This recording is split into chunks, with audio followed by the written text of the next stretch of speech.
जैसे ही आज मैंने ऑफिस में कदम रखा, मैंने देखा कुछ गुब्बारे मेरे पैरों को चूम रहे थे। मैंने पूछा, तुम लोग गुब्बारे क्यों फुला रहे हो? मुझे लगा शायद प्रमोशन की खबर आ चुकी है। मेरे को लगा सबकी तनख्वाह बढ़ने लग गई है। मेरी आवाज़ सुनते ही और 2-4 एम्प्लॉय आ गए गुब्बारे फुलाने लगे। उनको लगा शायद गुब्बारे फुलाने वालों को सैलरी बढ़ा के दिया जा रहा है। मैंने पूछा, क्या ये बात सच है? तो उन्होंने कहा, नहीं सर, आज हमारी मैडम, उनका बर्थडे है, जो कि हमारे एक बुजुर्ग सीनियर मैडम है। मैंने कहा, अच्छा, ये तो बहुत अच्छी बात है। मैंने देखा इन्होंने इतने गुब्बारे फुला दिए कि सारे गुब्बारे मेरे ऑफिस की ज़मीन को चूम रहे थे। मैं कहा, हरामजादो, तुमने तो कभी मेरे को इतनी तकड़ी बर्थडे पार्टी दी नहीं है, यहाँ तुम बर्थडे पार्टी की सेलिब्रेशन करे जा रहे हो। मैं कहा, चलो अच्छी बात है, कम से कम इस बहाने केक तो खाने को मिलेगा, वैसे भी मीठा खाए हुए बहुत टाइम हो गया है। मैं जैसे ही देख रहा हूँ गुब्बारे बढ़ते जा रहे हैं। मैंने कहा, क्या ये ज़मीन पे पड़े रहेंगे? तो उन्होंने कहा, नहीं सर, इनको दीवारों में सजाया जाएगा। थोड़ी देर बाद देखा तो वाकई गुब्बारों को इन्होंने दीवार पे इतने शानदार तरीके से सजा दिया था। हमारे पास जगमगाते लाइट नहीं थे, तो हमने गुब्बारे ही लगा दिए ताकि लाइट चमकीली लगे। ये देख के मेरे आंखों में आंसू आ गया कि ये लोग कितना सोचते, जब मैं बुढ़ा हो जाऊँगा तो शायद ये भी मुझे ऐसे बर्थडे की पार्टियाँ देंगे। तभी इसी बीच मैंने उनसे पूछा कि ये सारा बंदोबस्त कर कौन रहा है? तो उन्होंने बोला, सर, हम तो आपके खाते में डाल रहे हैं। मैं कहा, हराम खोरो सालो, मुझे कर दो, तुम लोग नंगा। तभी देखा केक आ चुका था, बहुत ही शानदार केक था। सामने दीवार में हैप्पी बर्थडे लिखा हुआ था। जश्न होगा, जश्न हो। सारे टूट चुके थे। इतने सारे लोगों को देख के मैं घबरा गया था कि अगर केक के टुकड़े होंगे तो मुझे कम से कम मिलेगा तो नहीं ना। तभी ऑफिस का एक कर्मचारी जो आग लगाने में एक्सपर्ट था, वो आग लगाने का काम कर रहा था, क्योंकि आग लगाना सबके बस की बात नहीं है। तभी मैंने इससे ट्रेनिंग लेते हुए सोचा, क्यों ना मैं भी आग लगा के केक जलाऊं, क्योंकि आग लगाना आना चाहिए। इससे आप डिवाइड एंड रूल कर सकते हो एम्प्लॉइयों के बीच में और राज कर सकते हो। पर मैंने जैसी आग लगाने की कोशिश करी, मुझसे आग नहीं लग रही थी। तभी मैंने लाइटर से कोशिश करी तो सिर्फ मुझसे एक ही मोमबत्ती में आग लगी।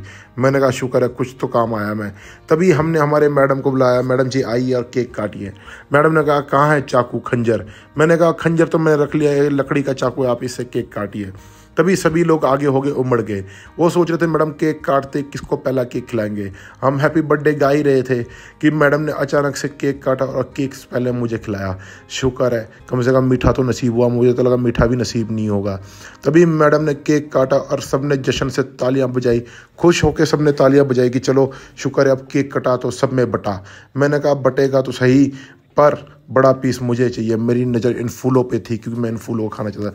तभी हमारे लवजोत सर ने केक को हाथ लगाया। मैंने कहा, चल इधर हो, और केक छीन के मैंने मैडम को खिला दिया। पर मैंने मैडम को इशारा किया, मैडम शुगर बहुत, अब थोड़ा सा ही खाना।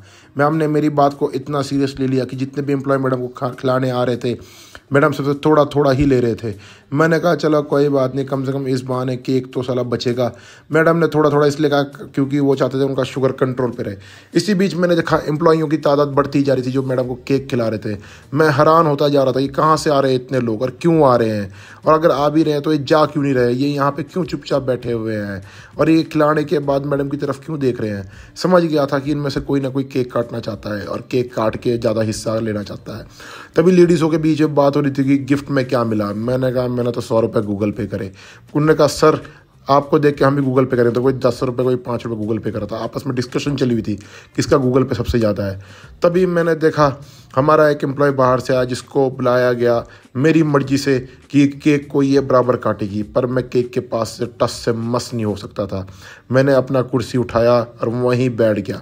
कुछ लोग तो पहले ही पता नहीं समोसे खाने लगे हुए थे। मैं जब भी देख रहा था ये केक काट रही थी, वहाँ बैठ के किस प्लेट में ज़्यादा है मैं उसी को उठा लूँगा। तभी मैंने बड़े वाला प्लेट उठाया और चुपचाप चला कर इनको छोटी प्लेट दे दिया। खा पी के मैं फ्री हो गया और ऑफिस में जाकर काम करने लग गया।